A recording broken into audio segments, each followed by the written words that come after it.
So நீங்கள் காமிக்கிற பாசம், நீங்கள் ஜெபிக்கிற ஜெபம் எனக்கு ரொம்ப ஆசீர்வாதமாக இருக்கிறதை நான் உணர்கிறேன். ஸோ ஒரு விதத்தில் நீங்கள் அந்த கணவனை இழந்து இல்லைனா கைவிடப்பட்டது ஒரு விதத்தில் ஆறுதலாக இருந்தாலும் தேறுதலாக இருந்தாலும் என்ன அப்படின்னு சொன்னால், இன்றைக்கி இருக்கிற இந்த சமுதாயத்தில் ரொம்ப இது ரொம்ப அதிகமாகவே இருக்குது. ஸோ கணவனார் ஒரு சூழ்நிலையில் இறந்து போயிட்டாரு இல்லை அப்படின்னு சொன்னால், ஒரு ஆக்சிடெண்ட் நடந்துருச்சு, நம்ம உயிரை எப்பொழுதுமே ஒரு உயிரை நம்மளால் பிடிச்சு வைக்க முடியாது. அது நம்முடைய கண்ட்ரோலுக்கு மிஞ்சி எந்த டாக்டர்களாலையும் பிடித்து வைக்க முடியாது. அப்போ ஒருத்தர் மரித்து போயிட்டாரு அப்படின்னு சொல்லும்போது நம்ம அதுக்கு ஒன்றுமே சொல்ல முடியாது. ஆனால் அதே நேரத்தில் இன்றைக்கு தேசத்தில் பார்த்தீங்க அப்படின்னு சொன்னால், அநேகர் கணவனற்று இருக்கிறதுக்கு காரணம் என்னென்னா, கணவன் இருக்கிறாங்க ஆனால் ஒரு சூழ்நிலை சரியில்லை, ஒரு சண்டை வந்துருச்சு, ஒரு பிரச்சனை வந்துருச்சு, அதனால ரொம்ப பிரிகிறவர்கள் ரொம்ப அதிகமாக இருக்கிறாங்க.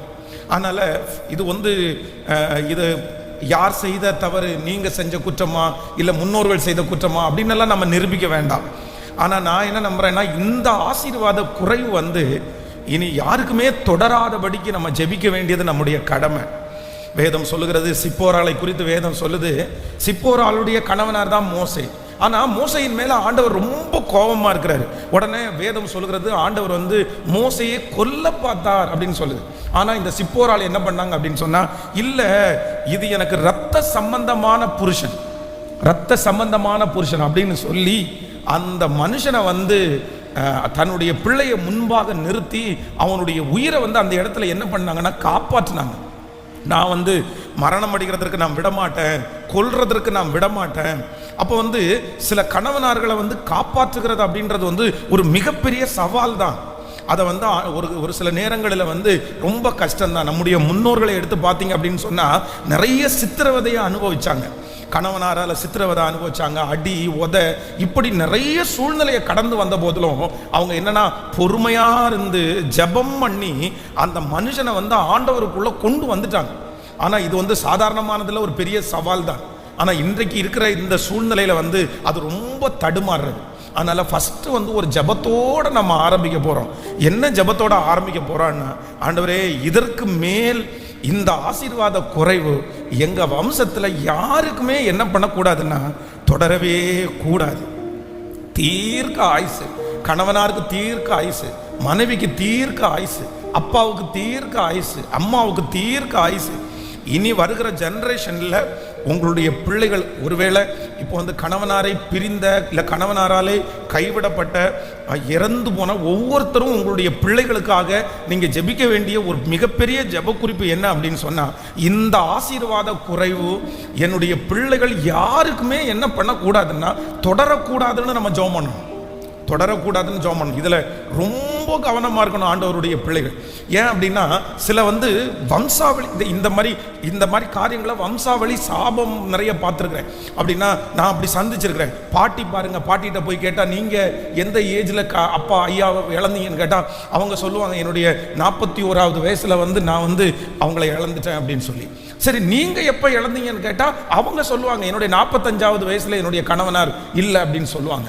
அதற்கு பிறகு அவங்களுடைய பிள்ளை பார்த்தீங்கன்னா திருமணம் பண்ணி அவங்களுக்கும் ஒரே சண்டை, பிரிகிறது மாதிரி சூழ்நிலை அப்படின்னு சொல்லி 3 பேர், பாட்டி அம்மா பேத்தி, 3 பேருடைய வாழ்க்கையிலையும் இந்த குடும்ப வாழ்க்கையில் திணறிட்டு இருக்கிறத நான் பார்த்துருக்கிறேன்.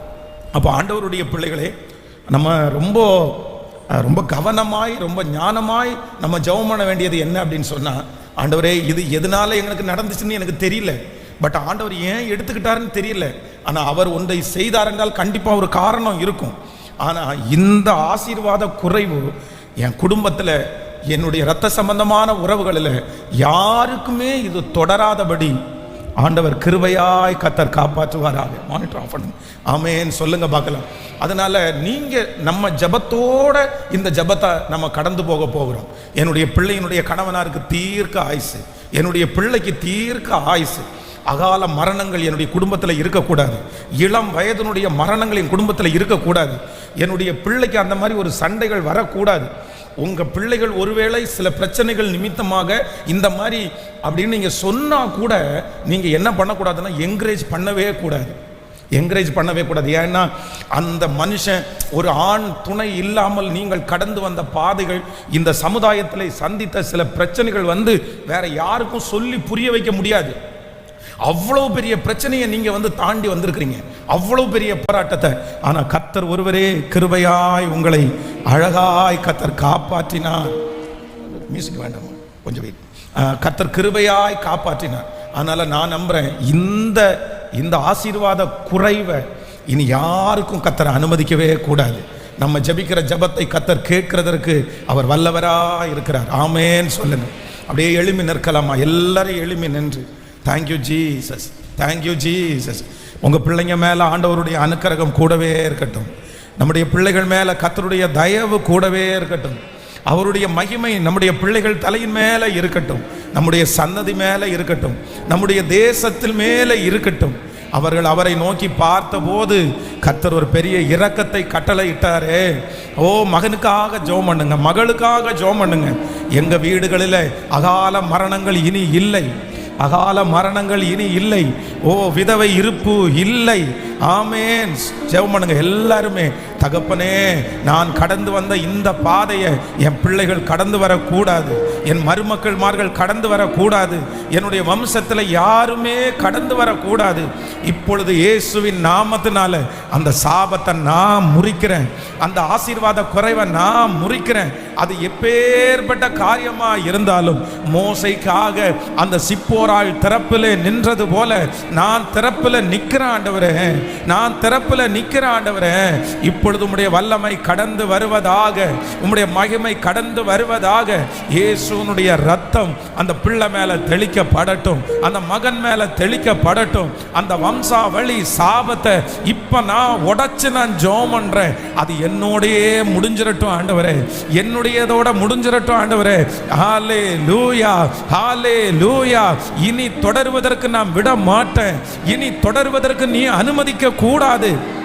என் கண்ணு முன்னாடி என் பிள்ளைங்க வெற்றியா வாழணும், என் கண்ணு முன்னாடி என் பிள்ளைங்க ஆசீர்வாதமா வாழணும், என்னுடைய கண்ணு முன்னாடி என் சன்னதி ஆசீர்வாதமா மாறணும். அப்பா, எப்படி நகோமியினுடைய கண்ணுக்கு முன்னாடி அவங்க மருமகள் வாழ்ந்தாளோ, பேர பிள்ளை வாழ்ந்ததோ, இயேசு கிறிஸ்துவனுடைய முன் அடையாளமாய் மாறினதோ, அப்படியே அப்படியே இப்பொழுது நாங்கள் திறப்பிலே நிற்கிறோம், திறப்பிலே நிற்கிறோம். பிரிந்த குடும்பங்கள் ஒன்று சேருவதாக, பிரிந்த குடும்பங்கள் ஒன்று சேருவதாக. தகப்பனே, நீர் அந்த இரக்கத்தை செய்கிறதற்காக நன்றி அப்பா, நன்றி அப்பா. ஆண்டவனுடைய ஜெபத்தை கேட்டதற்காக கரங்களை தட்டி ஆண்டவருடைய சமூகத்தில் இந்த ஜெபத்தை கேட்டதற்காக நன்றி. ஹல்லேலூயா, ஆமென். கைகளை உயர்த்தி நன்றி அப்பா. எங்களை நடத்தினதற்காக நன்றி ஆண்டவர், இதுவரையில் நடத்தினதற்காக நன்றி ஆண்டவர். மார்போடு ஆணைப்பாரே, மன காவலை தீர்ப்பாரே, மார்போடு ஆணைப்பாரே, மன காவலை தீர்ப்பாரே. ஒரு தாய் தேற்றுவது போ என் நேசர் தேற்றுவார். ஒரு தாய் தேற்றுவது போ என் நேசர் தேற்றுவார். ஹல்லேலூயா, ஹல்லேலூயா, ஹல்லேலூயா, ஹல்லேலூயா. கிருபானவரே, ஹல்லேலூயா. நாங்களும் ஆராதிக்கிறோம். ஹல்லேலூயா, உங்க பிரசன்னம். ஹல்லேலூயா, ஹல்லேலூயா, ஹல்லேலூயா. தூக்கி எறியப்பட்ட காட்ட என்னை வேண்டுமென்று சொல்லி சேர்த்து கொண்ட நல்ல நேசரே. யார் வேண்டான்னு சொன்னாலும் நீ ஏறியபாட். ஆண்டவர் சொல்றார், எனக்கு நீ ரொம்ப பிரியம். சேர்த்து கொண்ட நல்ல நேசரே, உம்மழகான கண்கள் என்னை கண்டதாலே முடிந்ததென்று நினைத்த நான் உயிர் வாழ்கின்றேன். முடிஞ்சிருவாண்டாப்பா நினைச்சாங்க, முடிஞ்சிருவாண்டாப்பா நினைச்சாங்க. ஆனா இதுவரையிலும் கூட்டிட்டு வந்தது நீங்க தான்ப்பா. நினைத்த நான் உயிர் வாழ் சொல்லோ. யாரும் அறியாத என்னை நன்றாய் அறிந்து தேடி வந்த நல்ல நேசரே. அப்பா யாரும் அறியா இயேசுவே நன்றாய் அறிந்து தேடி வந்த நல்ல நேசரே. நீர் மாத்திரம் போதும், நீர் மாத்திரம் போதும், நீர் மாத்திரம் போதும் எனக்கு. ஆண்டவர் சொல்லுகிறார், நான் உன்னை நடத்துவேன். நீர் மாத்திரம். இந்த மாயமான இந்த உலகத்தில், இந்த அன்பில்லாத இந்த உலகத்தில், தேவைக்காக எங்களை பயன்படுத்துகிற இந்த உலகத்தில் சொல்லுங்க, கைகளை உயர்த்தி, நீர் மாத்திரம் போதும், நீர் மாத்திரம் போதும், நீர் மாத்திரம் போதும் எனக்கு. யெகோவாயீரே தந்தையாம் தெய்வம், மனதார நீர் மாத்திரம் போதும். ஹல்லேலூயா. யெகோவா என் கூட இரு. ஹல்லேலூயா. தாழம்புகளால் சுகமானோ. யெகோவா ஷம்மா, யெகோவா ஷம்மா. ரம்தனர மௌலதராய் சந்தி. கைகளை உயர்த்தி, நீர் மாத்திரம், நீர் மாத்திரம் போதும், நீர் மாத்திரம் போதும், நீர் மாத்திரம் போதும் எனக்கு. சொல்ல சொல்ல நீர் மாத்திரம் போதும், நீர் மாத்திரம் போதும், நீர் மாத்திரம் போதும் எனக்கு. ஆண்டவராகிய இயேசுவினிடத்திலே வந்த ஒரு கணவனாரால கைவிடப்பட்டவங்கள கூட ஆண்டவர் வெறுமையா அனுப்பவே இல்லை. அவங்களுடைய சத்தத்திற்கு ஆண்டவர் அமைதியாவே இருக்கல. அவர்களுக்காக உடனே ஆண்டவர் இறங்கினார். அவங்களுடைய கண்ணீரை ஆண்டவர் பார்த்தார். வேதம் சொல்லுது, ஆபிரகாம் பெரிய செல்வ சீமான். எனக்கு இப்ப கல்யாணம் பண்ணி இருக்கிறவர் எவ்வளோ பெரிய ஆள் தெரியுமா, எவ்வளோ பெரிய ஆள். அந்த ஆபிரகாம் நினைச்சா அந்த சாராய எவ்வளவு நல்லா வச்சிருக்க முடியும், எவ்வளவு நல்லா வச்சிருக்க முடியும். அவளுக்காக ஒரு பட்டணத்தையே கொடுக்க முடியும். வாழ்நாளெல்லாம் ஆகாரம் அவளுடைய பிள்ளையும் சாப்பிட்ற மாதிரி எல்லாத்தையும் ஒழுங்குபடுத்த முடியும். ஆனா வேதம் சொல்லுது, அந்த ஆபிரகாம் அந்த ஆகாருடைய கையில கொடுத்தது என்ன தெரியுமா? அப்படியே அது அவ்வளவுதான், கொஞ்சம் தண்ணீர் ஒரு கோலையில கொஞ்சம் தண்ணி.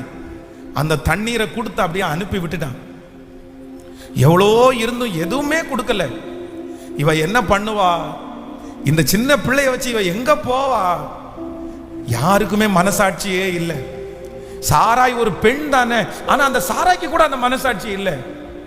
ஆனா வேதம் சொல்லுது, ஆகாரை ஆண்டவர் கைவிடவே இல்லை. ஆகாருடைய பிள்ளைய ஆண்டவர் கைவிடவே இல்லை. இன்றைக்கு இந்த சத்தத்தை கேட்டுக்கொண்டிருக்கிற உங்களுக்கும் எனக்கும் அப்படிதான். நம்ம மலையை போல நம்பி இருந்தவங்க கைவிட்டாங்க, மலையை போல நம்பி இருந்த அந்த கணவனார் கைவிட்டாங்க.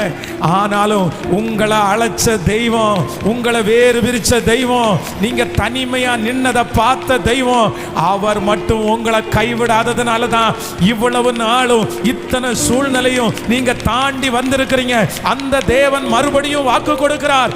ஒரு மனுஷனுமே இல்லாத போது, நீ அனாதையா நிற்கும் போது உன் கரத்தை பிடிச்சு இவ்வளவு தூரம் நான் உன்னை கொண்டு வர முடியுமானால், இதுவரையிலும் உன்னை நடத்தின தேவன் இனிமேலும் உன்னை நடத்துவேன் என்று கர்த்தர் வாக்கு கொடுக்கிறார். கர்த்தர் வாக்கு கொடுக்கிறார். பயப்பட வேண்டாம். ஆண்டவரே, நான் என்ன செய்வேன்? கடைசி காலத்துல நான் என்ன செய்வேன்? என் பிள்ளை என்ன பார்க்குமா? என் பிள்ளை என்ன பார்க்குமா? இந்த சத்தத்தை கேட்டுக்கொண்டிருக்கிற யாரோ ஒருத்தர் அப்படின்னு நினைச்சிட்டு வந்திருக்கலாம். பாஸ்டர், எனக்கு போக போக எனக்கு ரொம்ப பயமா இருக்குது, எனக்கு வயசாக வயசாக எனக்கு பயமா இருக்குது. ஃபர்ஸ்ட் எல்லாம் அந்த அளவுக்கு தெரியல, ஆனா இப்போ ஏஜ் தாண்ட தாண்ட எனக்கு பயமா இருக்கு. யார் என்ன பார்த்துக்குவான்? நான் படுத்தா யாரு பார்த்துக்குவான்? எனக்கு ஒரு டம்ளர் தண்ணி கொடுக்கறது கூட யோசிக்கிறாங்களே, அதுக்கு கூட சலிச்சுக்கிறாங்களே, நான் எப்படி இதை தாண்டுவேன்? ஆனா ஆண்டவர் உங்க கரத்தை பிடிச்சு சொல்றாரு, நீ மலை போல நம்பி இருந்த அந்த மனுஷன் உன்னை விட்டு போகும்போது, நீ தனிமையா நிற்கும் போது, இதுவரையிலும் இவ என்ன பண்ண போறாளோ, இவ எப்படி வாழ போறாளோ, இவ இந்த பிள்ளைகளை எப்படி காப்பாற்ற போறாளோன்னு அத்தனை பேருடைய கண்ணும் உங்களை பார்த்துட்டே இருக்கும் போது, கர்த்தராகிய ஆண்டவர் கரத்தை பிடிச்சு இதுவரையிலும் நடத்தி இவ்வளவு தூரம் வளர்த்தின அந்த தேவன் இன்று வாக்கு கொடுக்கிறார். கலங்காதே, திகையாதே, நான் உன்னை மரண பரியந்தம் நான் நடத்துவேன். இந்த ஆராதனையில ஆண்டவருடைய பலன் உங்களை தேடி வருகிறது, சுகம் உங்களை தேடி வருகிறது. ஹalleluya, ஹalleluya, ஹalleluya. மோசேக்கு 120 வயசு, அவனுடைய பலன் குறையல்ல, அவனுடைய கண்கள் பார்வை குறையல்ல. அந்த தேவன் தான் உங்களுக்கும் எனக்கும் தேவன். அந்த தேவன் தான் இந்த இடத்துல அவருடைய பிரசன்னத்தோடு வந்திருக்கிறார். அவர் வாக்கு கொடுக்கிறார், வியாதியை உன்னிடத்திலிருந்து விலக்கி நீ உயிரோடு இருக்கும் நாளெல்லாம் சுகத்தோட பலத்தோட நடந்து திரிந்து உங்கள் வேலையை செய்கிற அளவிற்கு பலப்படுத்துகிற கிறிஸ்து. ஹalleluya. சொல்லுங்க, நம்புற ஆண்டவரே, முழு பலத்தோட நம்புற. உடைஞ்சு போய் இருக்கிற நிறைய பேரை கர்த்தர் திடப்படுத்துற, மனசு விட்ட நிறைய பேரை ஆண்டவர் திடப்படுத்துறார். இன்னைக்கு இந்த கூட்டம் உங்களுக்கான கூட்டம். இது ஆண்டவர் உங்களுக்காக ஏற்பாடு பண்ணி இருக்கிறாரு. உங்களை தைரியப்படுத்துறதுக்கு ஏற்பாடு பண்ணி இருக்கிறாரு, தைரியப்படுத்துறதுக்கு ஏற்பாடு பண்ணி இருக்கிறாரு. ஹalleluya. ஆகாரை யார் கைவிட்டாலும், இஸ்மவேலை யார் கைவிட்டாலும் அவர் கைவிட மாட்டார், அவர் கைவிட மாட்டார். வனாந்தரத்திலே பிள்ளையினுடைய சத்தத்தை கேட்டார்ல, தண்ணீரை அங்க கர்த்தர் கொண்டு வந்தார்ல. நான் நம்புறேன், நீங்க எடுக்கிற இடம் வனாந்தரமா இருந்தாலும் அங்கே ஒரு நீரூற்றை கர்த்தர் உங்களுக்காக திறப்பார். நன்றி ஆண்டவரே, நன்றி. தகப்பனாக இதுவரையில் தோளின் மீதே சுமந்து கொண்டி, தகப்பனாக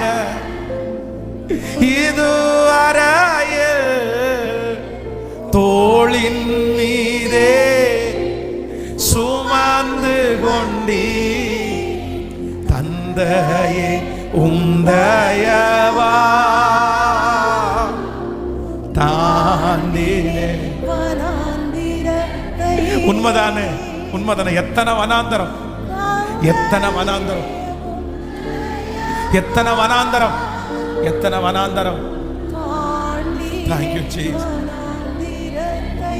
அந்த வனாந்தரத்துல யாருமே கூட இருக்கல, யாருமே ஆதரவு தெரிவிக்கல. எல்லாரும் அன்னைக்கே மறந்துட்டாங்க. விட்டுட்டு போன 10 நாளைக்கு தாண்டி யாரும் விசாரிக்கல, என்ன ஏதுன்னு கூட கேட்கல. இவ உதவிக்கு வந்துருவாளோ, உதவி கேட்டுருவாளோ அப்படின்னு நினைச்சு, கடன் கேட்டுருவாங்களோன்னு நினைச்சு எத்தனை பேர் ஒதுங்கி ஒதுங்கி ஒதுங்கி ஒதுங்கி போனாங்க.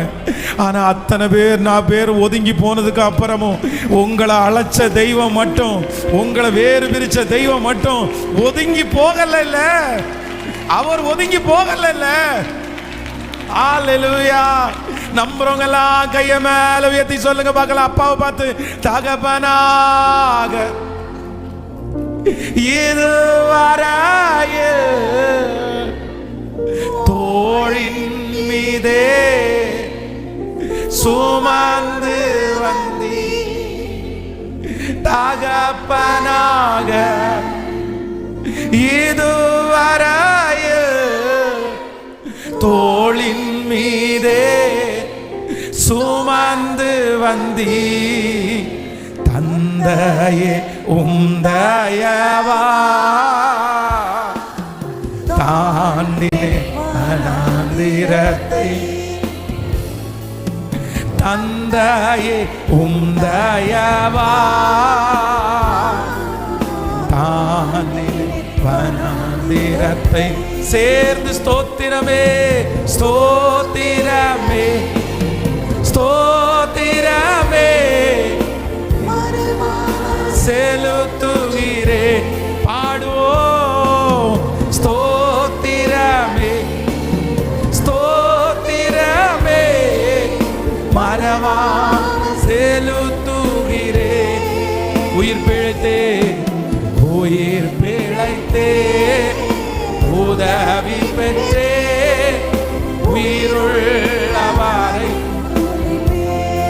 உயிர் பிழைத்தே உயிர் பிழைத்தே உதவி பெற்றே உயிருள்ளவாரை துதிப்பே. ஹல்லேலூயா ஹல்லேலூயா ஹல்லேலூயா ஹல்லேலூயா ஹல்லேலூயா ஹல்லேலூயா ஹல்லேலூயா.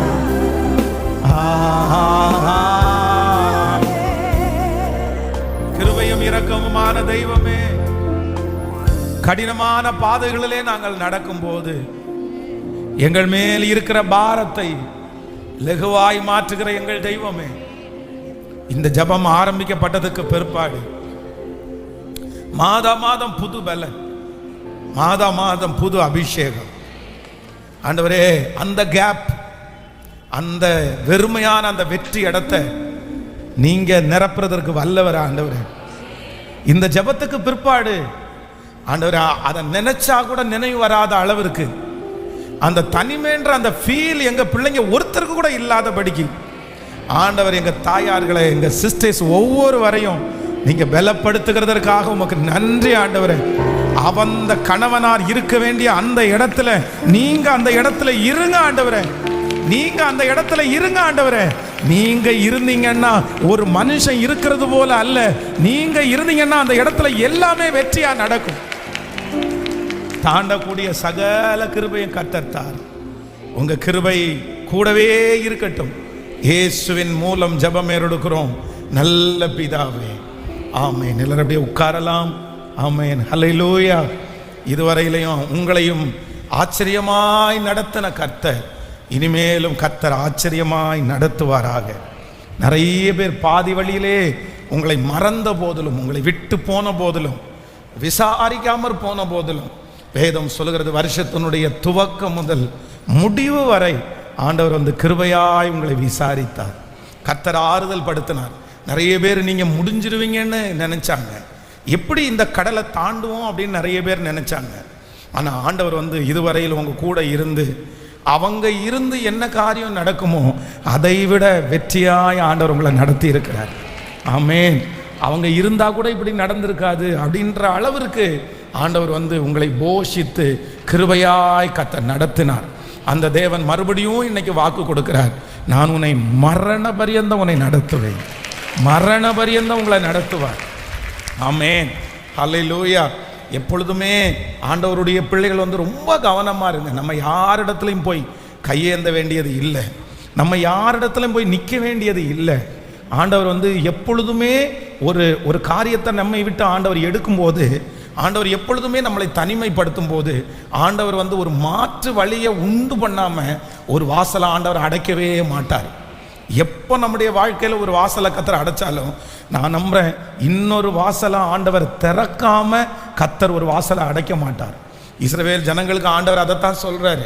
அப்படின்னு சொன்னால், எகிப்தினுடைய ஜனங்கள் வந்து 7 வருஷம் பஞ்சத்தினால பாடுபட போகிறாங்க. 7 years வந்து ஒரு கொடுமையான பஞ்சம் வருது. அந்த சொப்பனத்தில் பார்க்கும்போது அவ்வளவு குழுன்னு இருக்கிற அந்த பசு வந்து அப்படியே மெலிஞ்சு எலும்பு கூடு மாதிரி நிற்கிது. அந்த அளவிற்கு பஞ்சம் வரப்போகுது. ஆனால் வேதம் சொல்லுது, அந்த பஞ்சம் வர்றதுக்கு முன்னாடி ஆண்டவர் சொல்றாரு 7 வருஷம் ஆசீர்வாதமான காலம். அப்போது பஞ்சத்தை மட்டும்தான் நிறைய பேர் பார்ப்பாங்க. ஆனால் ஒரு ஆவிக்குரிய பிள்ளைக்கு என்ன கண்ணு திறக்கும் அப்படின்னு சொன்னால், பஞ்சத்தை மட்டும் அவங்க கண்ணு பார்க்காது. 7 வருஷம் அந்த பஞ்சத்திலிருந்து விடுதலை ஆகக்கூடிய ஆசீர்வாதமானதை பார்க்கறதுக்கு கண்கள் திறக்கும். பிசாசு சத்துரு ஒருவேளை உங்களுடைய கண்ணுக்கு முன்னாடி போராட்டத்தை மட்டும் காமிக்கலாம், என்ன செய்வேன்ற அந்த கேள்விக்குரிய மட்டும் காமிக்கலாம். நீ என்ன செய்ய போற, நீ என்ன பண்ண போற, நீ எப்படி தாண்ட போற அப்படின்றத மட்டும் பிசாசு உங்க கண்ணுக்கு முன்னாடி காமிக்கலாம், பஞ்சத்தை மட்டும் காமிக்கலாம். ஆனா ஆண்டவர் இன்னைக்கு சொல்றாரு, இல்லை, ஹல்லேலூயா, தப்பிக்க கூடிய வழியையும் ஆண்டவர் வைத்திருக்கிறார். வேதம் சொல்லுகிறது, திராணிக்கு மேலாக அவர் சோதிக்கப்படுவதற்கு அவர் விடமாட்டார், தாங்கிடுகிற பலன் தருவார், தப்பி செல்லுவதற்கு வழியை கர்த்தர் வச்சிருக்கிறார். ஐயோ, எல்லா வாசலும் அடைக்கப்பட்டுச்சே, எனக்கு ஒன்றும் தெரியலையே, நான் என்ன பண்ணுவேன், எப்படி இந்த காரியத்தை எல்லாம் செய்வேன், என்னை பொத்தி பொத்தி வச்சு வளர்த்தாங்களே, எனக்கு உலகத்தினுடைய நாலேஜே எதுவுமே தெரியாதே அப்படின்னெல்லாம் நீங்கள் கலங்கவே வேண்டாம், கலங்கவே வேண்டாம். ஒரு வழி அடைஞ்சிருச்சுன்னா இன்னொரு வழி உங்களுக்காக திறக்கும்.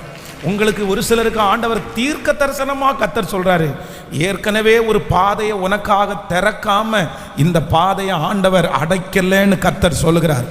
அந்த காரியத்தை உங்க கண்கள் சீக்கிரமாய் பார்க்க போகுது. அதனால் சில நேரத்தில் நீங்கள் ரொம்ப தனிமையாக இருக்கிறதுனால உங்களுக்குள்ள வருகிற பெரிய மன அழுத்தம் என்ன அப்படின்னு சொன்னால், என்ன செய்வேன், யார் பார்ப்பாங்க, என்ன செய்வேன், யார் பார்ப்பாங்க. இது நிறைய பேருடைய மனசுக்குள்ள தனிமையாக இருக்கிறவங்களுக்கு மன அழுத்தமாக வரும்.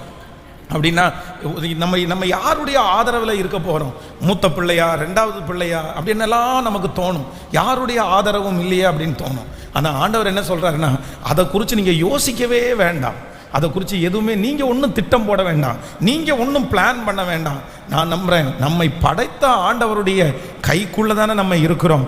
அவருக்கு எங்கே, எப்போ, எந்த இடத்துல உங்களை கொண்டு போய் வைக்கணும்னு தெரியும்.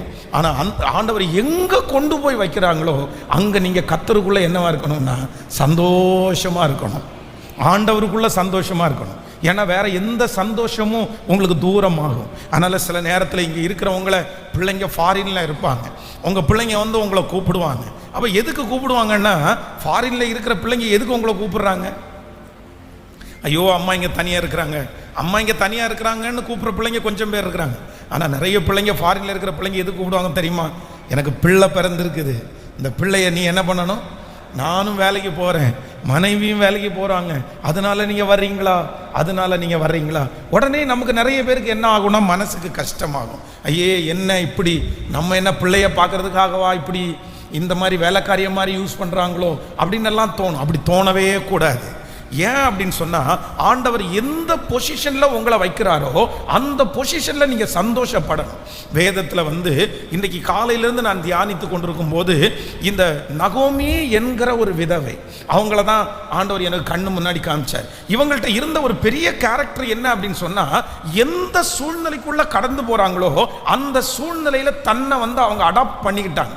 இப்போ பாருங்கள், அவங்களுக்கு வந்து இப்போ வந்து அவங்க கூட ட்ராவல் பண்ணி வர்றது அவங்க சொந்த பொண்ணு கிடையாது, சொந்த அப்படின்னா சொந்தக்கார மருமக கிடையாது. அந்த பொண்ணு யார் அப்படின்னா மோவாபிய ஸ்திரீ. அப்படின்னா அந்த ஊருக்கும் அந்த பெண்ணுக்கும் சம்பந்தமே இல்லை. இவங்களுடைய யூதா கோத்திரத்திலிருந்தோ இஸ்ரவேல் உள்ள ஒரு பொண்ணோ கிடையாது. அந்த பொண்ணு மாற்று குடும்பத்தில் உள்ள ஒரு பொண்ணு. ஆனால் தன்னுடைய பையன் கல்யாணம் பண்ணதுனால அந்த பொண்ணு என்ன ஆயிட்டான்னா மருமக ஆயிட்டா. அவ்வளோதான், அந்த பையன் இறந்து போயிட்டான். இப்போ அந்த பையன் இறந்து போனோடனே இந்த பொண்ணு சொல்லுது, நான் உங்க கூட தான் மாமி என்ன பண்ணுவேன், நான் வருவேன் அப்படின்னு சொல்லி, உண்மை அல்லாமல் மரணம் தான் என்னை பிரிக்க முடியும், நான் நீங்க இருக்கிற இடத்துல நான் இருப்பேன், உம்மை பின்பற்றாமல் உம்மை விட்டு திரும்பி போவதை குறித்து என்னோடு பேச வேண்டாம், நீர் போகும் இடத்திற்கு நான் வருவேன், நீ தங்கும் இடத்திற்கு நானும் தங்குவேன், உம்முடைய ஜனம் என்னுடைய ஜனம், உம்முடைய தேவன் என்னுடைய தேவன் அப்படின்னு வந்துருவாங்க. வந்த உடனே இப்போ அது ஒரு பெரிய ப்ராசஸ் நடக்குது. அவங்களுக்கு கல்யாண பேச்சு நடக்குது. அந்த ஊர்லயே இருக்கிற ஒரு பணக்காரன் அந்த பொண்ணை கல்யாணம் பண்றான். ஆனா அந்த நகோமியினுடைய கேரக்டரை நான் வாசிக்கும் போது எனக்கு ரொம்ப சந்தோஷமா இருந்துச்சு. ஐயோ, ஒரு கணவனை இழந்த ஒரு விதவைக்குள்ள கண்டிப்பா இந்த கேரக்டர் இருக்கணும். இப்போ என்ன நடக்குது அப்படின்னு சொன்னா, இந்த பொண்ணுக்கு கல்யாணமாகி ஒரு கணவனார் வந்து அவங்களுக்கு ஒரு பிள்ளை பிறக்குது. ஆனா அந்த பிள்ளைய கொண்டு போய் யாருடைய மடியில கொடுத்தாங்களாமா சொல்லுங்க? நகோமியினுடைய மடியில் அந்த பொண்ணு கொண்டு போய் வைக்குது. ஸோ நம்ம பொதுவாக நம்மளா இருந்தால் என்ன பண்ணுவோம்? ஏன் உன் பிள்ளைய பார்க்கறதுக்கு நான் என்ன வேலைக்காரியா? நீ என்னதான் இருந்தாலும் ஒரு கஷ்டமான ஒரு சூழ்நிலை தானே. அந்த பிள்ளையை எப்படி பார்க்க முடியும்? நம்முடைய சொந்த வயிற்றுல பிறந்த பிள்ளையா இருந்தா கூட மகள், சரியா, மகளுடைய பிள்ளை அப்படின்னு சொல்லலாம். ஆனால் எப்பவுமே வந்து மகளுக்கும் மருமகளுக்கும் என்ன இருக்குது? கேட்கல, சத்தமா சொல்லுங்க. நீங்க நிறைய பேர் அப்படி இருக்க மாட்டீங்கன்னு நான் நம்புறேன். மருமகளையும் மகளையும் ஒரே மாதிரி பார்க்குறவங்க நிறைய பேர் இருக்கிறாங்க. ஆனால் என்னதான் இருந்தாலும் அந்த ரத்தம் வேற, இந்த ரத்தம் வேற. ஆனால் இவங்களுடைய குடும்பத்தில் ஃபேமிலியில் வந்து இவன் மோவாபிய ஸ்திரீ அப்படின்னா இவங்க வம்சத்துக்கே சம்பந்தம் இல்லை. ஆனால் அந்த பொண்ணு, நீங்கள் 4ஆம் அதிகாரம் 14வது வசனத்தை வாசிக்கும் போது, அப்பொழுது ஸ்திரீகள் நகோமியை பார்த்து, சுதந்திரவாளி அற்று போகாதபடி இன்று உமக்கு தயை செய்த கர்த்தருக்கு ஸ்தோத்திரம், அவன் பேர் இஸ்ரவேலிலே பிரபலமாக கடவது. அப்போ அவங்க என்ன சொல்றாங்களாமா, நகோமிக்கு ஒரு பிள்ளை பிறந்தது. சாரி, யாருக்கு? தன்னுடைய மாமியாருக்கு. அப்ப அந்த குழந்தைய அவளுடைய கையில வளர்த்தி நகோமி அந்த பிள்ளைக்கு தாயாய் மாறினாள். அப்ப என்ன அப்படின்னு சொன்னா, ஆண்டவருடைய பிள்ளைகளே, எந்த இடத்துல ஆண்டவர் உங்களை கொண்டு போய் வைக்கிறாரோ, எந்த பொறுப்பை ஆண்டவர் உங்களுக்கு தர்றாரோ, அந்த இடத்துல உங்களுக்கு நான் என்ன சொல்றேன்னா, உங்களுடைய உடம்பு பலத்தை விட உங்க மனசு தான் முக்கியம். மனசு தான் முக்கியம். பாருங்க, நிறைய அம்மாங்க வந்து என்ன சொல்லுவாங்க அப்படின்னு சொன்னா, வீட்டில் வந்து கை வலிக்கும், கால் வலிக்கும், முதுகு வலிக்கும், உச்சந்தலையிலேருந்து உள்ளங்கால் வரைக்கும் வலிக்கும். ஆனால் இங்கே வருவாங்க, வந்த உடனே ஒரு விளக்குமாறு எடுத்து நான் கூட்ட ஆரம்பிச்சேன்னு வச்சுங்களேன், ஒரு விளக்குமாறு எடுத்து நான் கூட்ட ஆரம்பித்தேன். ஒரு அம்மா பார்த்துட்டு இருக்காங்கன்னு வைங்க, அவங்களுக்கு முழங்கால் வலி எங்கே போகும்னு தெரியாது, அவங்களுடைய முதுகு வலி எங்கே போகும்னு தெரியாது. பாஸ்டர் கொடுங்க கொடுங்க கொடுங்க, நீங்கெல்லாம் கூட்டக்கூடாது, நான் கூட்டுவேன். அம்மா, உங்களுக்கு கைகால் வலி இருக்க, கைகால் வலியா? அதெல்லாம் ஒன்றும் இல்லை. அப்போது அவங்களுக்கு அந்த கைகால் வலி அந்த இடத்துல எப்படி போகுமோ தெரியாது. ஏன்னா அவங்க மனசு.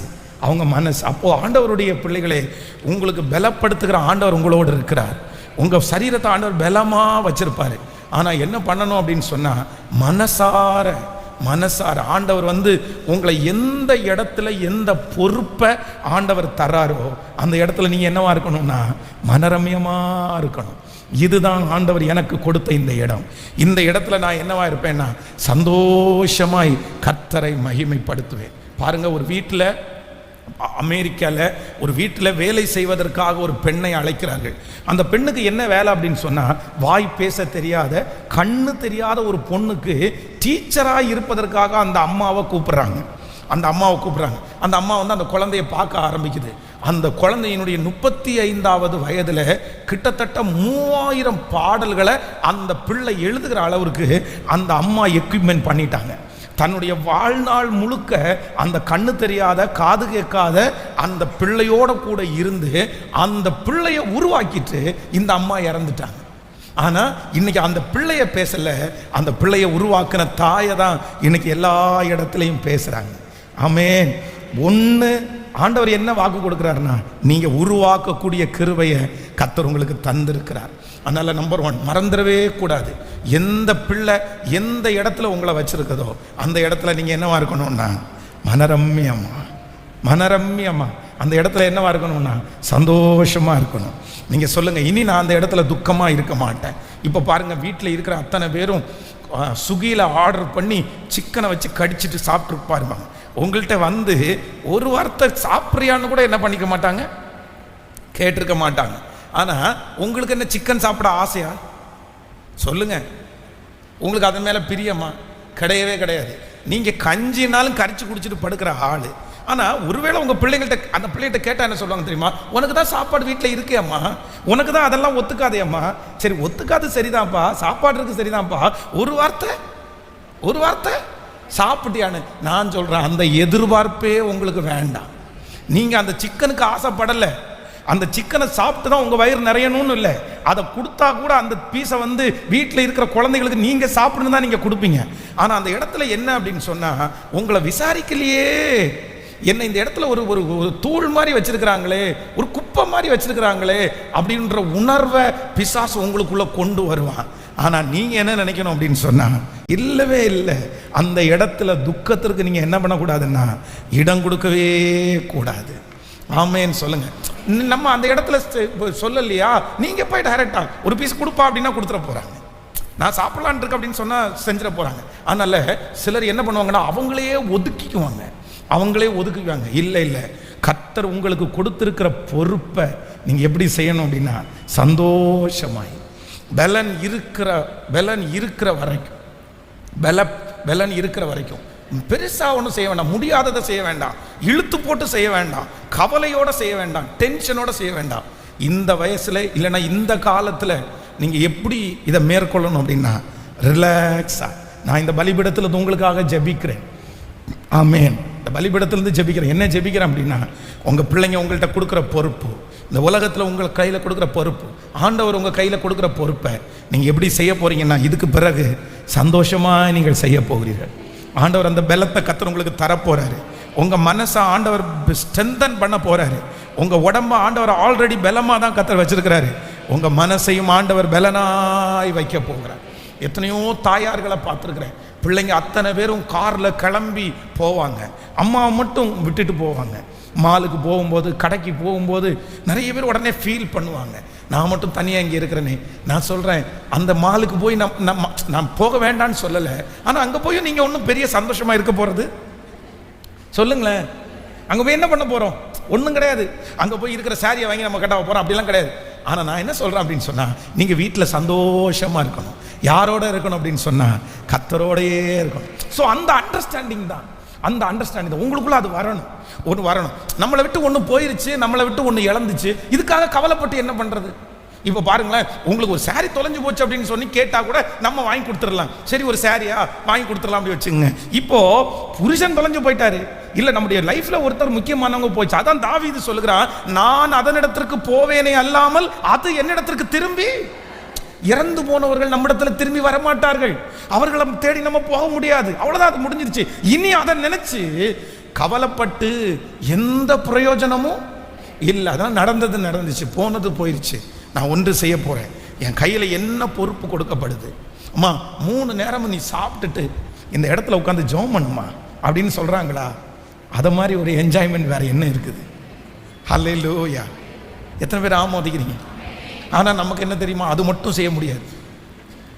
அதுக்கு நம்ம நிறைய பேருக்கு வருத்தமாக இருக்குது. நம்ம அங்கே போய் ரொம்ப டென்ஷன் ஆகிறோம். இல்லை, நமக்கு எவ்வளோ பெரிய ஆசீர்வாதம். அதனால் இது எத்தனை பேருக்கு கிடைக்கும்?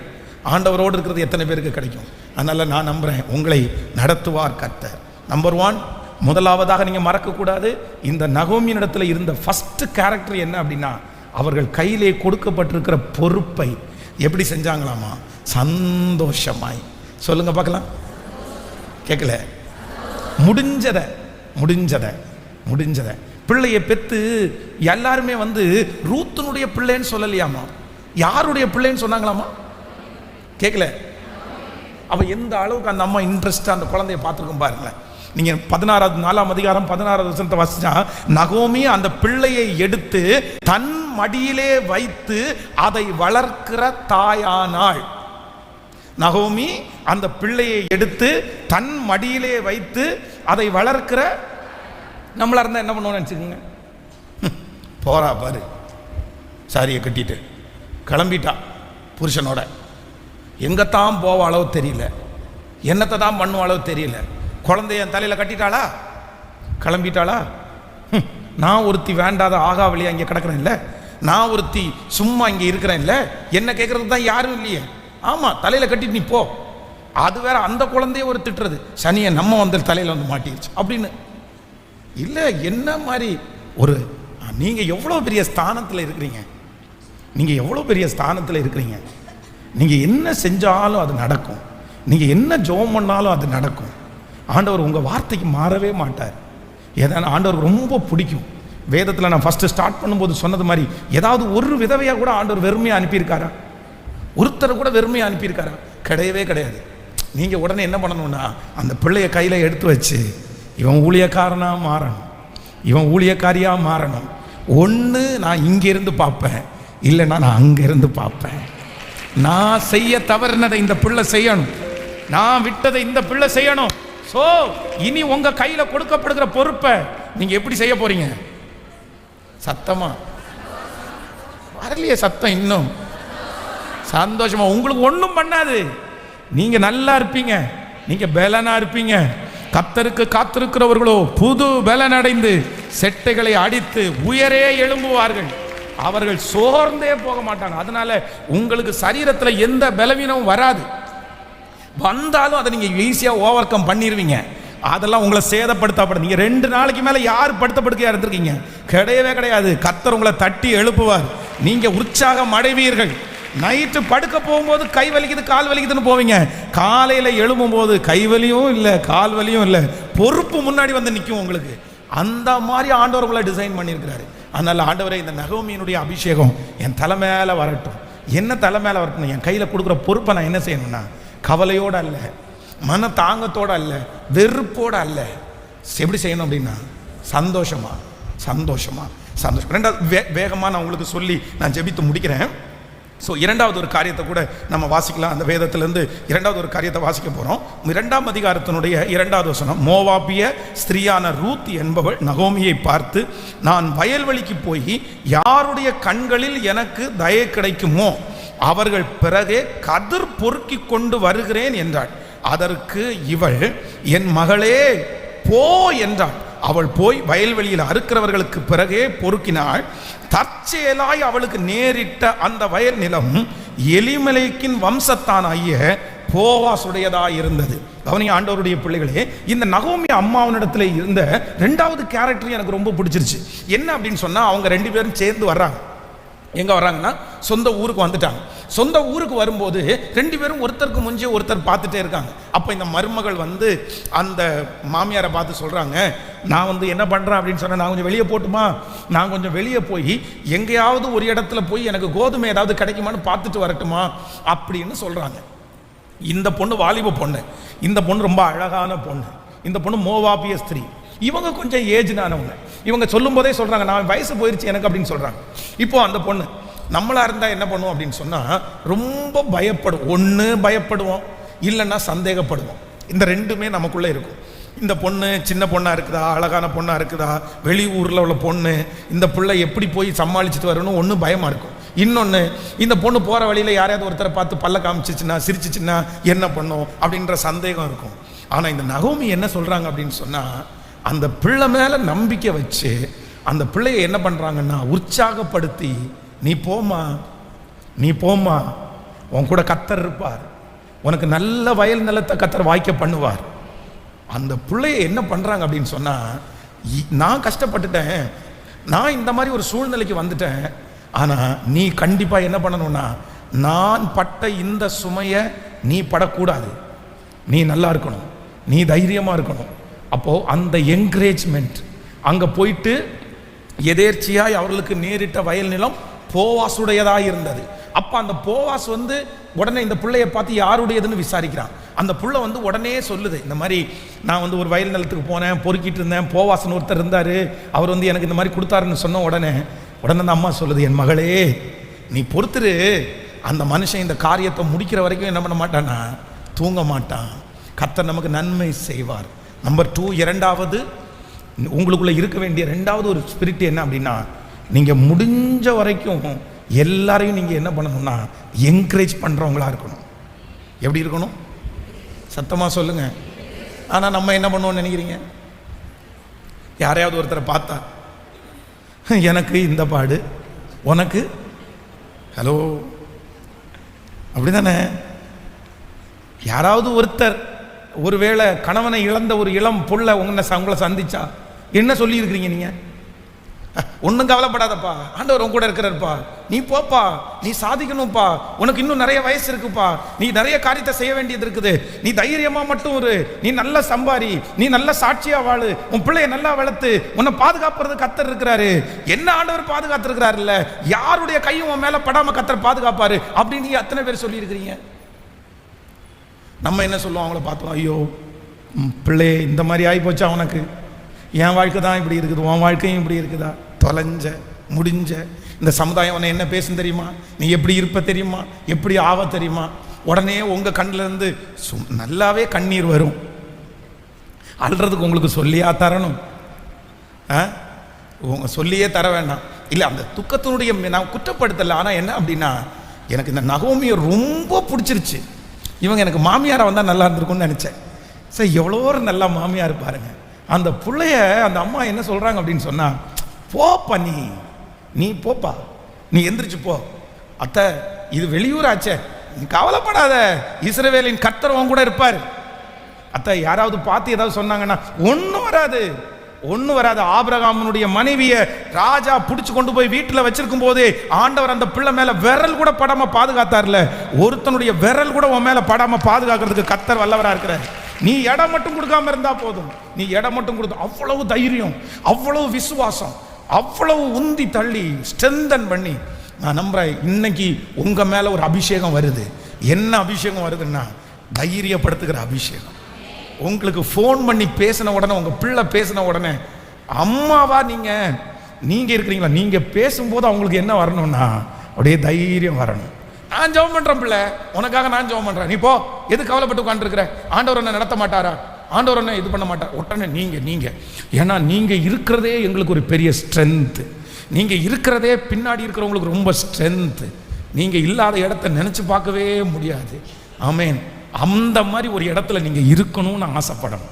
ஒருவேளை ஆண்டவருடைய வருகை தாமதிச்சா, நான் ஒரு தொண்டு கிழவனா மாறினேன்னா, அது வரைக்கும் இருந்தா நான் இப்பவே கற்பனை பண்ணியிருக்கிறேன். ஒருவேளை எனக்கு பிள்ளைங்க, பேர பிள்ளைங்க, அந்த மாதிரி சர்ச்சில் இருக்கிற பிள்ளைங்க, இவங்க எல்லாரும் எவ்வளவு பெரிய கவலையா இருந்தாலும், அதுதான் ஒரே ஒரு ஃபோன் கால், தாத்தாவுக்கு ஃபோன் பண்ணு, உடனே நான் பேசிட்டு நான் ஒரு 2 நிமிஷம் ஒன்றும் இல்லைப்பா, அப்படியே உடனே ஜெபத்தை நான் அப்படியே ஆரம்பிக்கிறது. ஆண்டவரே பாருங்க பிள்ளைய, ஒன்றும் இல்லை, போ ஓடு அப்படின்னு சொன்ன உடனே, என்ன தாத்தா உங்கள்கிட்ட பேசி முடிச்ச உடனே இவ்வளோ பலமா இருக்குது. அப்புறம் ஒருவேளை நான் செத்துக்கிட்டு போயிட்டேன்னா, அடுத்த அந்த பேர பிள்ளைங்க இல்லை நான் சர்ச்சில் இருக்கிற பிள்ளைங்க எல்லாம், தாத்தா மாதிரி ஸ்ட்ரென்த் படுத்துறதுக்கு யாருமே இல்லைங்க, அவர்கிட்ட பேசினாலே போதும், தைரியம் வந்துடும், அவர்கிட்ட பேசினாலே போதும், அவ்வளோதான், அடுத்த லெவல் எடுத்து வைக்கலான்னு தைரியம் வரும். அந்த இடத்துல நான் இருக்கணும்னு இப்போ ஜெபம் பண்ணிட்டு இருக்கிறேன். அப்போ அந்த இடத்துல நீங்கள் இருக்கலாமா வேண்டாம்? இனி நீங்கள் எதுக்கு சோர்ந்து போறீங்க? அவர் சோர்ந்து போறதுக்கு பலன் கொடுக்கிறவர். உங்களை யார் தேற்றுவார்னு நினைக்கிறீங்க? நீங்க அழுதா உங்களை யார் கண்ணீர் துடிப்பாங்கன்னு நினைக்கிறீங்க? இந்த உலகத்தில் யாருமே வரமாட்டாங்க. நீங்க சோர்ந்து போனீங்கன்னா யார் உங்களை தட்டி கொடுப்பாங்கன்னு நினைக்கிறீங்க? இல்ல, ஆண்டவரை தவிர உங்களுக்கு யாரும் இல்லை, கர்த்தரை தவிர உங்களுக்கு யாரும் இல்லை, கர்த்தரை தவிர வேற யாரும் இல்லை. அந்த கர்த்தர் தான் உங்களை பார்த்து சொல்றாரு, நீ ஆறுதல் வாங்க வேண்டியவள் அல்ல, நீ ஆறுதல் கொடுக்க வேண்டிய தேவ பிள்ளை. தைரியத்தை வாங்க வேண்டியவள் அல்ல, தைரியப்படுத்துகிற தேவனுடைய பிள்ளை. எழுந்து புறப்பட்டு போய் தைரியப்படுத்தணும். அந்த அபிஷேகம் உங்க தலை மேல அப்படியே இருக்கட்டும். ஆமேன் சொல்லுங்க பார்க்கலாம். எத்தனை பேர் ஆமோதிக்கிறீங்க? இனி உங்க கண்ணிலிருந்து கண்ணீர் வரக்கூடாது, அழுக வரக்கூடாது, துக்கம் வரக்கூடாது. எப்படி இருக்கிறீங்கன்னு உங்கள்கிட்ட கேட்டால் நீங்கள் என்ன சொல்லணும்? சத்தமாக சொல்லுங்க, நான் நல்லா இருக்கிறேன் பாஸ்டர், சந்தோஷமாக இருக்கிறேன், கர்த்தருக்குள்ளே நான் சந்தோஷமாக இருக்கிறேன், நல்லா சாப்பிட்றேன், நல்ல நிம்மதியாக தூங்குறேன், அவ்வளோதான், எனக்கு கவலையே இல்லாத வாழ்க்கை.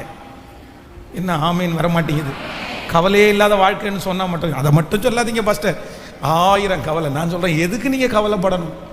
எதுக்கு நீங்கள்? அவர் உங்களை விசாரிக்கிறவர் ஆனபடினார். இப்போ உங்களுக்கு தகப்பன், உங்களுக்கு கணவன் யார் அப்படின்னா பரலோக தேவன். நடக்க வேண்டிய நேரத்தில் நடக்க வேண்டிய காரியங்கள் நேர்த்தியாய் கர்த்தர் நடத்துறதுக்கு வல்லவராயிருக்கு. ஸோ நம்பர் 2 ஒரு தீர்மானம் எடுக்க போகிறோம்.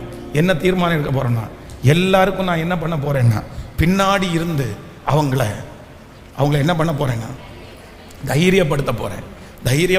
உங்கள் பிள்ளைங்க உங்கள்கிட்ட சோகமாக வந்து நிற்பாங்க.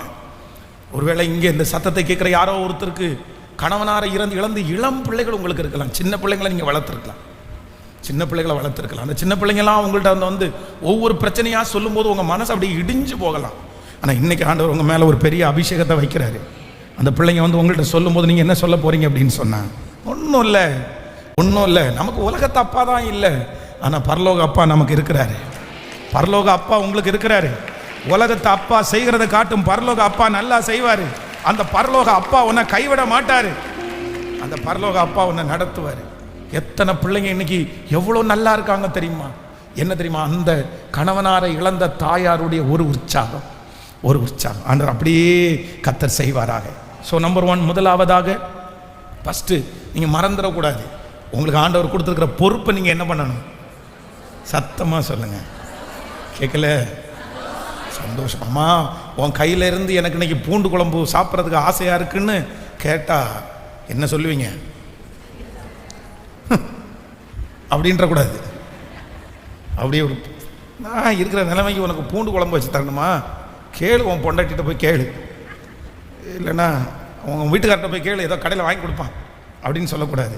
முடிஞ்சா உடம்புல ஹெல்த் இல்லை அப்படின்னா பரவாயில்ல, அந்த இடத்துல அந்த பொறுப்பை எப்படி செய்யணும் அப்படின்னு சொன்னால் சந்தோஷமாக கிச்சனுக்குள்ளே போங்க. நம்ம நீங்கள் வந்து எப்போவுமே காஃபி உங்கள் பெட்டுக்கு வரணும்னு நினைக்காதீங்க. நீங்கள் எல்லாரையும் போட்டு கொண்டு போய் கொடுத்து எழுப்பணும்னு சொல்லுங்கள்.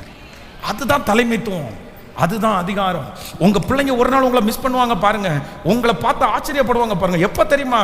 எங்கள் அம்மா காலையில் எழும்புவாப்பா, கத்தி ஜோம் பண்ணுவாங்கப்பா, அவங்க சத்தம் தான் இந்த வீட்டில் எனக்கு நீங்கள் ஆசீர்வாதம் அப்படின்னு உங்கள் பிள்ளைங்க உங்களை குறித்து சாட்சி சொல்லணும். அந்த சாட்சியை நீங்கள் வாங்கணும். அதுதான் பவர். நீங்கள் இருந்தாலே அந்த வீடு ஆசீர்வாதமாக இருக்கணும். இல்லை, அந்த பலனை ஆண்டவர் உங்களுக்கு தருவார். ஆமேன். ஸோ நம்பர் 1, முதலாவதாக பொறுப்புகளை நீங்கள் என்ன பண்ணுங்கன்னா சந்தோஷமாக செய்யுங்க. நம்பர் 2, ரெண்டாவது முடிஞ்ச வரைக்கும் மற்றவங்களை என்ன பண்ணணும்னா சத்தமாக சொல்லுங்கள், யார் முன்னாடியும் இனி நீ அழக்கூடாது. கர்த்தர்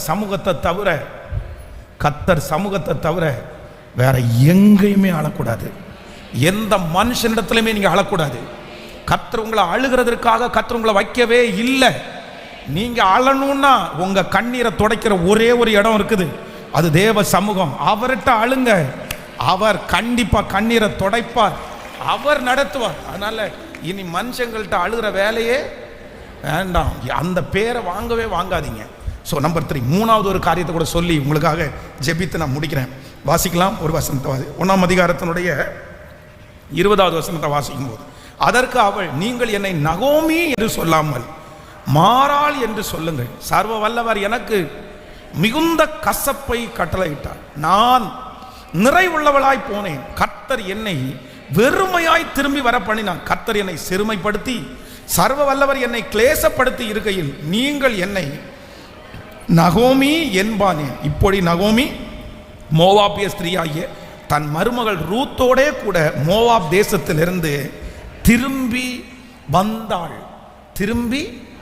எனக்கு இன்னைக்கு வாசிச்சுட்டு இருக்கும்போது என் மனசுக்கு ரொம்ப பிடிச்சது என்ன அப்படின்னு சொன்னா, இந்த அம்மா இப்போ வந்து பெத்லேகமை விட்டு இப்போ எங்க போனாங்கன்னா மோவாப் போயிட்டாங்க.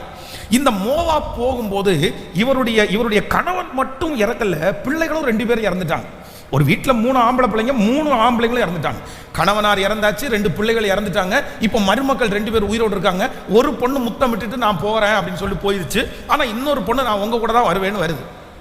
ஆனால் எப்படி என்னதான் இருந்தாலும் இதே பெத்லேகேமில் கணவனாரோடு கூட பிள்ளைகளோடு கூட சந்தோஷமா ஜாலியா அவ்வளவு நல்லா இருந்த குடும்பம்.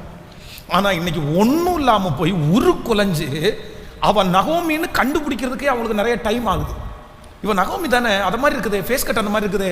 ஆனால் ஒல்லியாக இருக்காங்க, ஆனால் கருத்து போயிருக்கிறாங்க. ஏன்னா எல்லாமே போயிடுச்சு, அழகெல்லாம் போயிடுச்சு, எல்லாத்தையும் இழந்துட்டாங்க.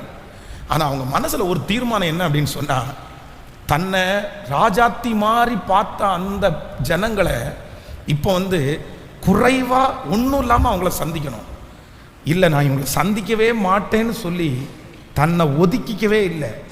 தன்னுடைய கணவனார் இறந்துட்டாரு, தன்னுடைய பிள்ளைங்க இறந்துட்டாங்கன்னு நான் இனி ஒதுக்கிக்குவேன், அப்படின்னு தன்னை ஒதுக்காம அத்தனை பேருக்கு முன்னாடியும் போய் தைரியமா என்னை நகோமின்னு கூப்பிடாதீங்க, என்னை மாறாள்னு கூப்பிடுங்கன்னு போய் நின்னாங்க பாருங்க. ஒன்று நீங்கள் நினச்சிக்கோங்க, இந்த சமுதாயம் ஒருவேளை ஏதாவது ஒன்று சொல்லலாம் அவங்கள பார்த்து, ஆனால் நீங்கள் ஒரு தீர்மானம் எடுங்க, யார் வேணாலும் உங்களை ஒதுக்கட்டும், ஆனால் உங்களை யார் ஒதுக்கக்கூடாது. நீங்கள் உங்களை ஒரு காலத்திலும் நான் இப்படி இருக்கிறேன், நான் இப்படி இழந்துட்டேன், நீங்கள் உங்களை ஒதுக்கிடவே கூடாது. எப்பவுமே இதுவரைக்கும் ஒருவேளை உங்கள் சொந்தக்காரங்களுக்கு மறைஞ்சு வாழ்ந்தீங்களா? இதுவரைக்கும் மற்றவர்களை எதிர்கொள்ளக்கூடிய தைரியம் உங்களுக்கு இல்லையா? இவங்க முன்னாடி இவ்வளோ ராஜாத்தி மாதிரி வாழ்ந்துட்டு இன்னைக்கு ஒன்றும் இல்லாமல் போய் எல்லாத்தையும் இழந்துட்டு போய் நிற்கணுமா அப்படின்னு உங்களை ஒதுக்குறீங்களா? நீங்கள் எதுக்கு ஒதுக்குறீங்க? நீங்களே உங்களை ஒதுக்காதீங்க, நீங்களே உங்களை ஒன்றும் இல்லைன்னு நினைக்காதீங்க. அந்த பிரச்சனைக்கு முன்னாடி, அந்த மனுஷனுக்கு முன்னாடி, அந்த குடும்பத்துக்கு முன்னாடி நீங்கள் பெருமையாக போய் நிற்க வேண்டாம். ஆனால் எப்படி நிற்கணும் அப்படின்னு சொன்னால், என் சர்வ வல்லவர் எனக்கு கசப்பை கட்டளை இட்டார், ஆனால் ஒரு நாள் உங்கள் முன்னாடி ஆண்டவர் என்ன சாட்சியா கண்டிப்பாக நிறுத்துவார். நான் என்ன ஒரு காலத்தில் என்ன பண்ண மாட்டேன்னா ஒதுக்க மாட்டேன். ஆமென். நான் ரொம்ப துக்கப்படுறது என்ன அப்படின்னு சொன்னால், இந்த கணவனை இழந்தவர்கள் இந்த குழந்தைய தூக்குறதுக்கு நிறைய பேர் விட மாட்டாங்க. கொண்டு போய் குழந்தைய கையில் கொடுக்க மாட்டாங்க. அந்த குழந்தைய கையில் வேணாம் எடுக்க வேணாம் அப்படின்லாம் சொல்லி அவ்வளோ கஷ்டமாக இருக்கும். நான் எனக்கு குழந்தை பிறக்கும் போதே பாசமாட்ட சொன்னேன், யாரெல்லாம் சர்ச்சில் பெரியவங்க இருக்கிறாங்களோ, யாரெல்லாம் கணவனை இழந்தவர்களோ, யார் கையில் கொண்டு போய் கொடுத்துரும், முதல்ல அவங்க கையில் கொண்டு போய் கொடுத்து அவங்கள ஜெபம் பண்ண வச்சிருந்தேன். நான் சொல்கிறேன், நான் அதை ரொம்ப ஆசீர்வாதமாக நான் நினைக்கிறேன். ஆண்டவருடைய கையில் உயர்ந்தவன் என்றும் இல்லை, தாழ்ந்தவனும் என்றும் இல்லை. கணவனார் இருக்கிறவங்களுக்கு ஒன்று, கணவனார் இல்லாதவங்களுக்கு ஒன்று அப்படின்னெல்லாம் கிடையவே கிடையாது. இந்த உலகம் உங்களை வேறு பிரித்து பார்க்கலாம், சொந்தக்காரங்க உங்களை வேறு பிரித்து பார்க்கலாம், ஆனால் எந்த இடத்துலையும் ஆண்டவர் உங்களை ஒதுக்கவே மாட்டார். தைரியமாக நீங்கள் நில்லுங்க, சந்தோஷமாக நீங்கள் நில்லுங்க. நீங்கள் யாருடைய பணத்திலையும் பொழைக்கல, நீங்கள் யாருடைய அன்றலையும் வாழலை. கர்த்தர் உங்கள் கையை ஆசீர்வதிச்சிருக்கிறாரு. நீங்கள் உழைக்கிறீங்க, நீங்கள் சம்பாதிக்கிறீங்க, நீங்கள் சாப்பிட்றீங்க. நீங்கள் யாருக்கும் பயப்பட வேண்டிய அவசியம் இல்லை. நீங்கள் யாருக்கும் உங்களை ஒதுக்க வேண்டிய அவசியம் இல்லை. யார் குடும்பத்திலையும் நடக்காதது ஒன்றும் நடக்கல, யாருக்கும் இல்லாதது ஒன்றும் உங்களுக்கு வந்துடல.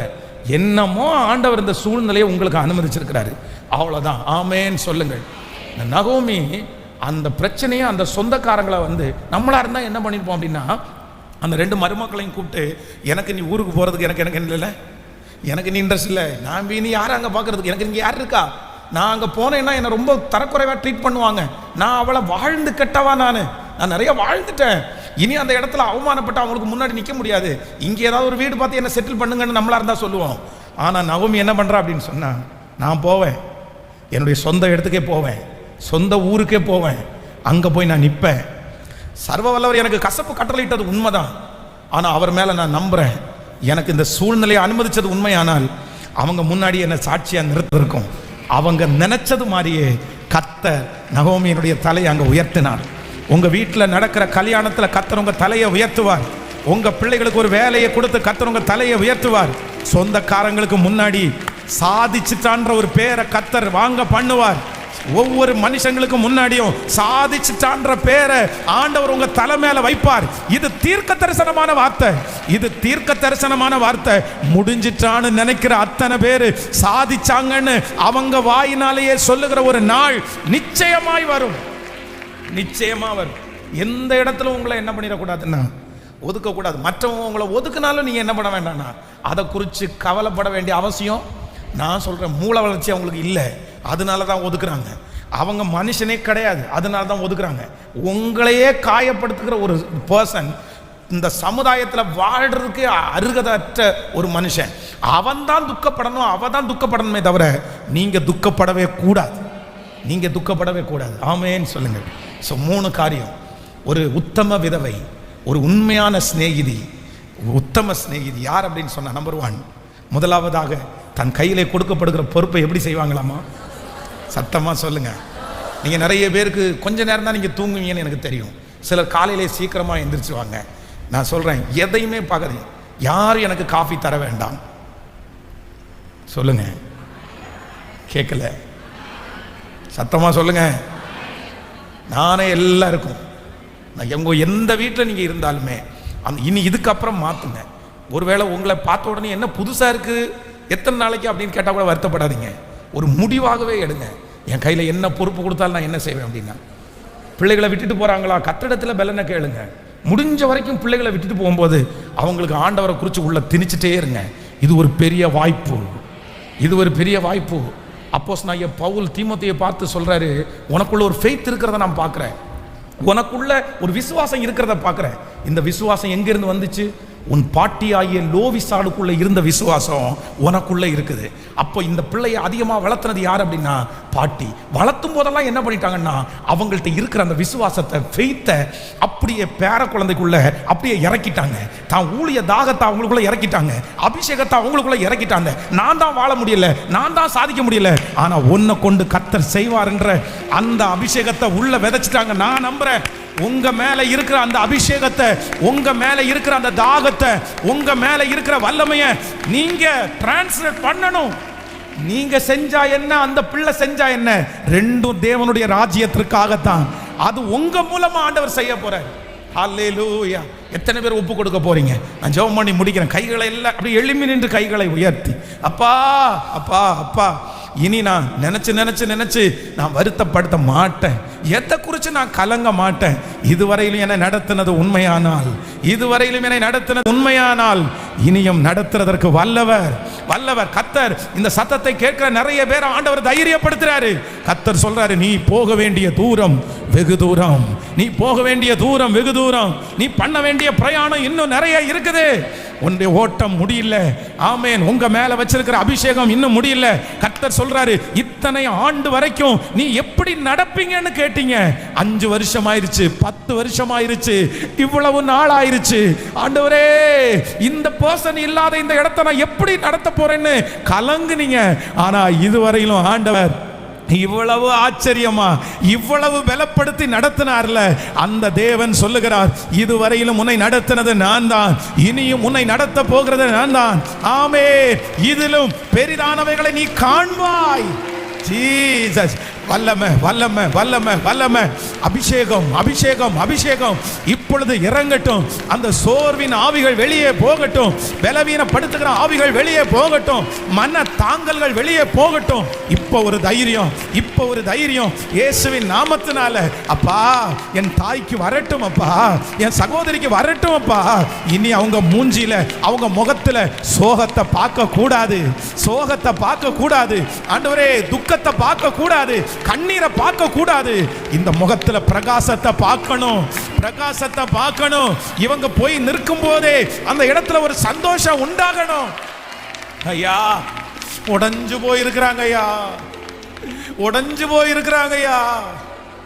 அந்த அவங்க சிரிச்சு எத்தனை நாள் ஆண்டவரே ஆச்சு, சிரிப்பே வரலையேப்பா, அழுக மட்டும்தானே வருது. அந்த முகம் அப்படியே சுண்டி போயிருக்கு அப்பா, அந்த முகம் அப்படியே பொக்குன்னு போயிருக்கு அப்பா. அப்பா அப்பா, உம்முடைய ஊழியக்காரனாகிய நான் என் தாயாருக்காக பரிதபிச்சு நான் ஜெபிக்கிறேன், என் சகோதரிக்காக பரிதபித்து நான் ஜெபிக்கிறேன். ஹல்லேலூயா ஹல்லேலூயா ஹல்லேலூயா. அவங்க சந்தோஷப்படுறது மாதிரி ஒன்று செஞ்சிருங்க ஆண்டவரே, அவங்க முகத்தில் இருக்கிற அந்த சோகம் மாறுறது மாதிரி ஒன்று செஞ்சிருங்க ஆண்டவரே. இந்த வருஷம் முடிகிறதுக்குள்ள செஞ்சிருங்க ஆண்டவரே. அந்த நகோமி மேலே இருக்கிற அந்த அபிஷேகம் என் தாயார் மேலையும் என் பிள்ளை மேலையும், இந்த உலகத்துல பரிசுத்தத்தை காத்துக்கொள்றதற்கு, இந்த உலகத்துல பரிசுத்தத்தை காத்துக்கொள்றதற்கு இயேசுவே நீர் இரக்கம் செய்வீராக. நீர் இரக்கம் செய்வீராக. அந்த பொறுப்புகளை உற்சாகமாய் செய்யக்கூடிய பலனை கர்த்தர் தருகிறதற்காக நன்றி அப்பா, நன்றி அப்பா, நன்றி அப்பா. உங்க கிருபையின் கரங்களில் நான் தாழ்த்தி ஒப்பு கொடுக்கிறேன். மாதா மாதா இந்த கூட்டத்தை நடத்தணும், அதுல ஒரு பலன் என் பிள்ளைகளுக்கு வரணும். ஆமென். ஆண்டவரே, இந்த கம்ஃபர்ட் திருச்சபையின் மூலமாய் இப்படி இழந்து போய் இருக்கிற ஒவ்வொருத்தரையும் நீங்க தைரியப்படுத்தணும். ஹல்லேலூயா. உங்க பிரசன்னத்தினால மூடிக்கொள்ளுவீராக. இயேசுவின் மூலம் ஜெபம் எடுக்கிறோம் நல்ல பிதாவே. ஆமென்.